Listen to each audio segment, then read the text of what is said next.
I'd like you to look at the judges. There is a term that type of government is called. Anyone know that being judged by judges? What would that be called? We're under democracy, they call it. What would you call this type of government? God raises up a judge. Theocracy.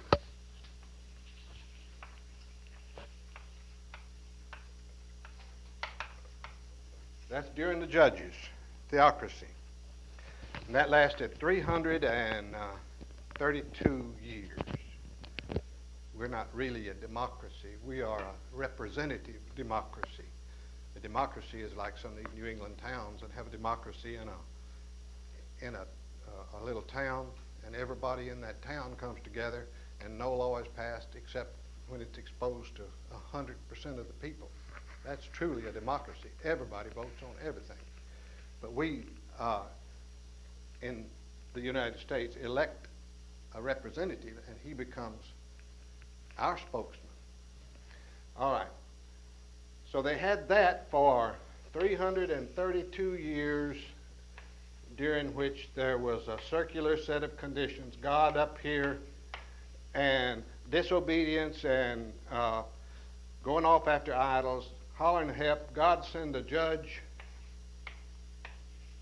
and that's where it went, round and around for 332 years. And we've been a country for 220 years, roughly. Next year we will be. And so that's a long time. All right.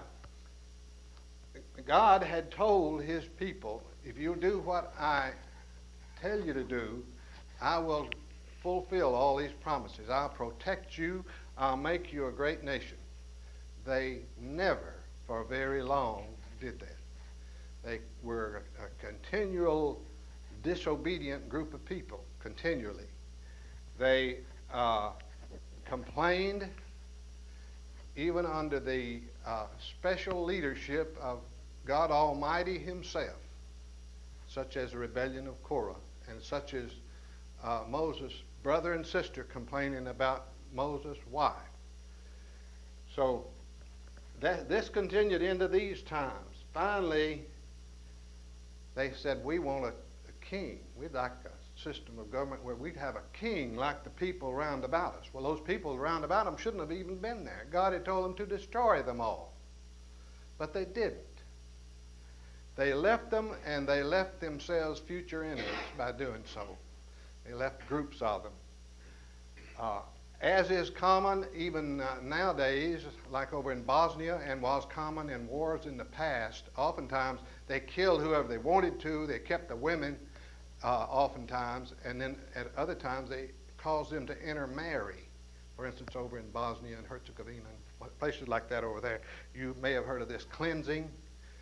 They would capture those women and interbreed them. A lot of them were of this Mohammedan type religion. It's a derivative of Mohammedan type religion, Islam and so on.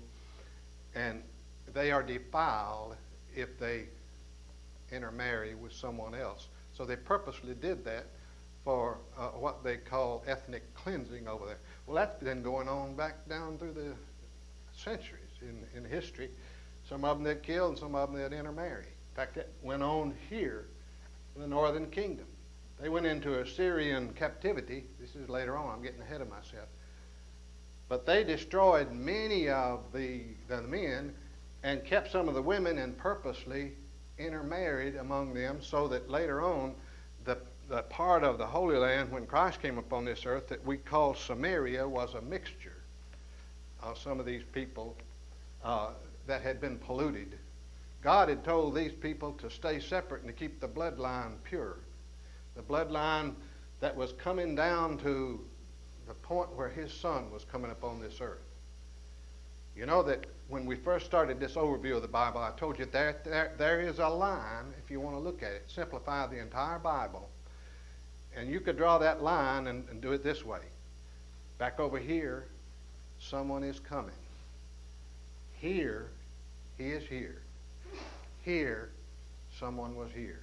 That's very simplistic, but it tells the story of what the entire Bible builds up to. I'm going to give a plan one of these days where all of mankind can be saved, and my son will be here. All of this leads up to it. All of this is preparatory for the real thing right here. And everything beyond this points back to the fact that Christ came and gave us a system. The Son of God came and he gave the apostles an order. We are no longer talking to heads of households in a family religion. We are no longer talking to one nation of people, a national religion, the Jewish religion. We are now talking to the world, an international religion. The church that Christ was to build. He said, upon this rock I'll build my church. And then he told his apostles, by giving them the Great Commission, we call it, to go into all the world and teach all nations, baptizing them in the name of the Father, the Son, and the Holy Ghost. All right, that's getting ahead of myself, but that's giving you an understanding of this overall picture. All of this back here, we don't live under a theocracy nowadays. You don't pick up a Bible and say, well, we ought to have a judge, because that's the way they did here in the Bible. I saw that. You don't bother about going back there to look for that, because that's not concerning us now. But we learn a lot from it. We don't go back and say, well, we don't need any kind of government at all. We just let the head of the household take over, like it was in patriarchal times. We don't go back to Moses' time or to David's time and say, let's sacrifice a sheep. You don't see anybody in any of these churches bringing a sheep to be sacrificed, because that wasn't talking to us. I hope you see where I'm going. A lot of people, though, will go back here and say, David played the harp. Therefore, why can't I play the piano? It doesn't work. All right.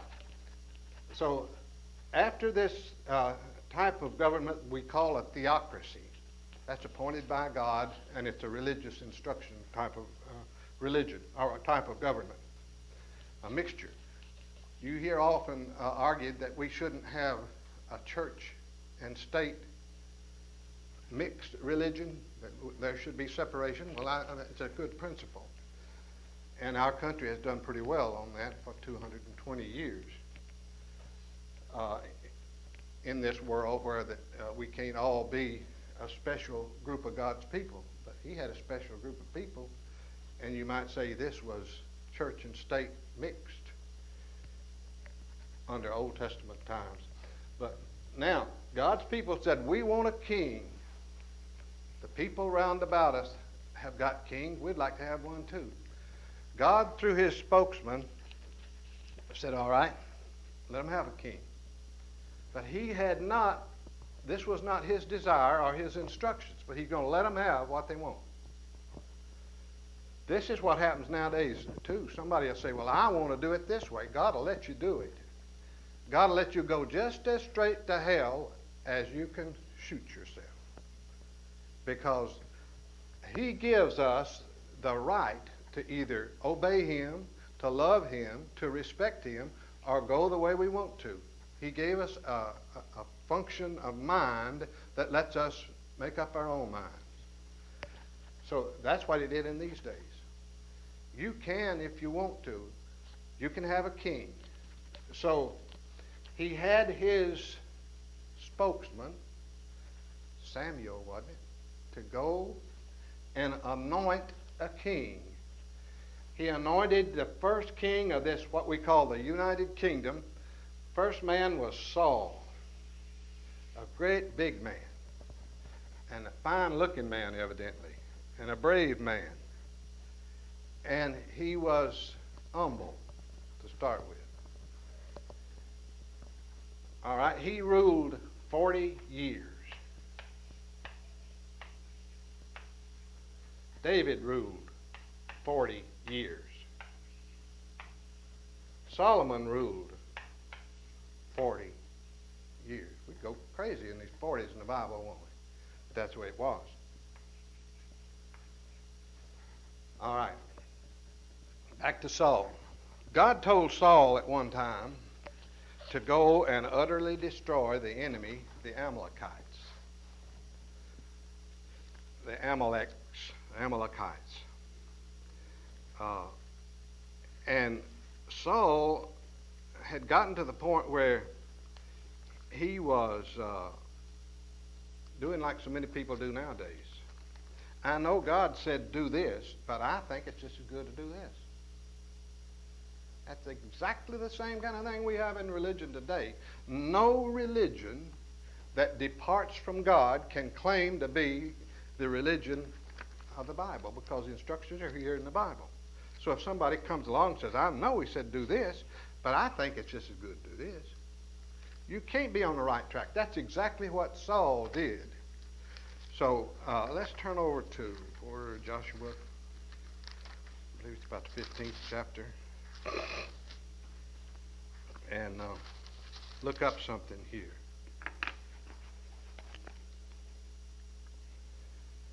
Or was it the 15th chapter? Somebody find for me where it wouldn't be Joshua, Judges, where the King Saul came back from the battle of, or with the Amalekites. It wouldn't be Judges either. Can you find it, someone? Help me out.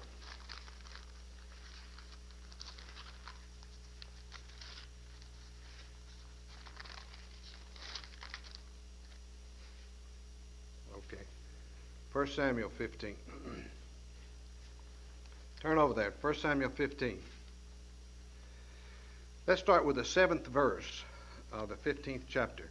And Saul smote the Amalekites from Havilah, as thou goest to Shur, that is before Egypt. And he took Agag. Now God told him to destroy all animals, people, stock, all their belongings. And he took Agag, the king of the Amalekites, alive, and utterly destroyed all the people with the edge of the sword.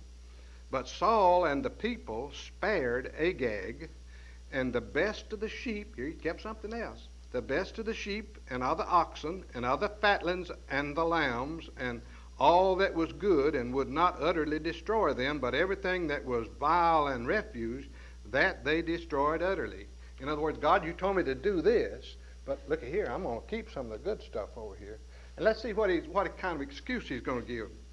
Then came the word of Jehovah unto Samuel, saying, It repenteth me, in other words, I've changed my mind, that I have set up Saul to be king.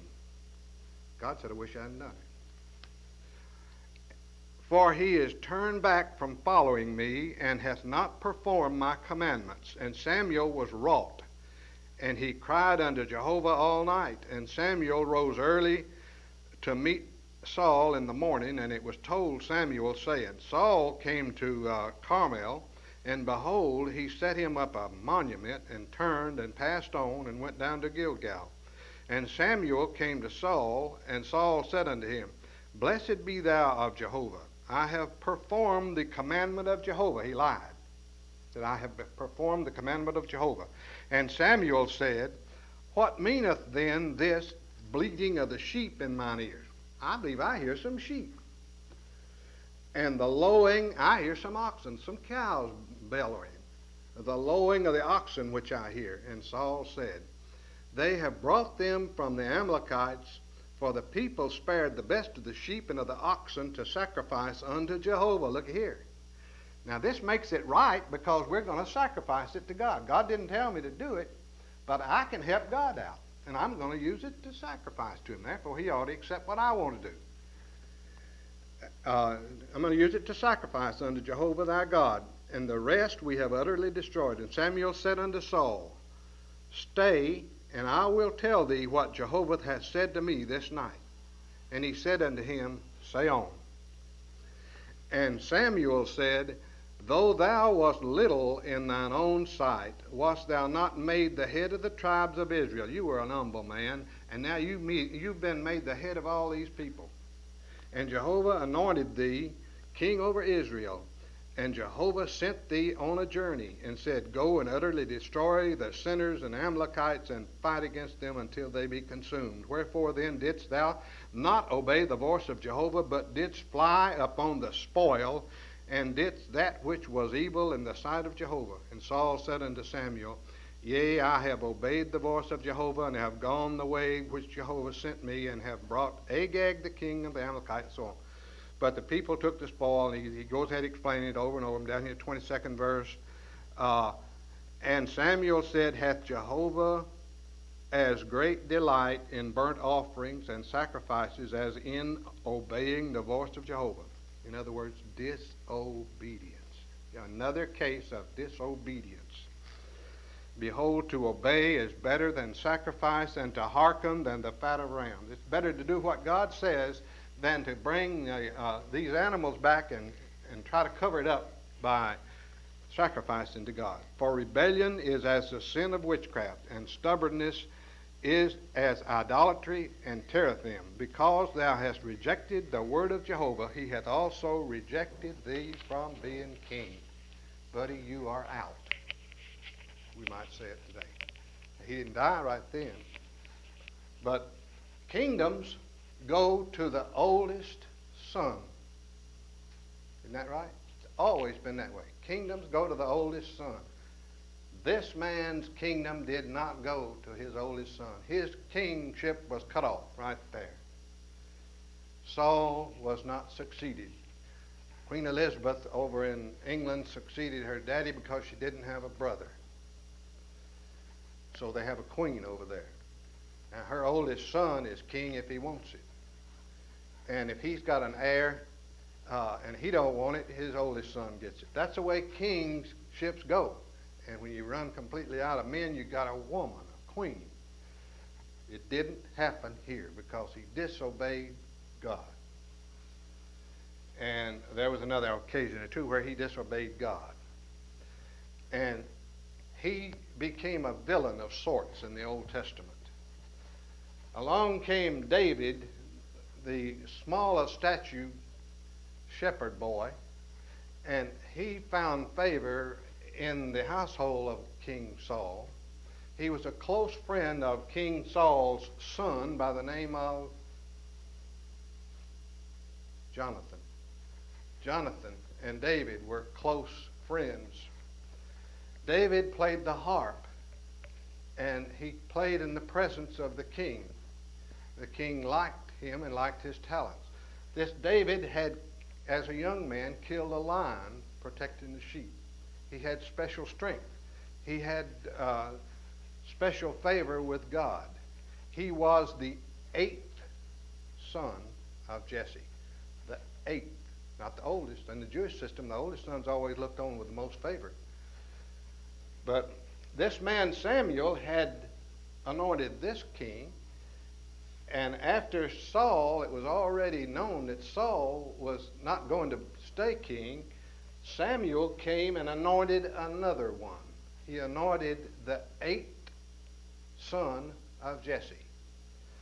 Came into the household. He was looking over those boys, and they wondered, well, what's this all about? They're all here, except that young fellow. He's out there in the field taking care of the sheep.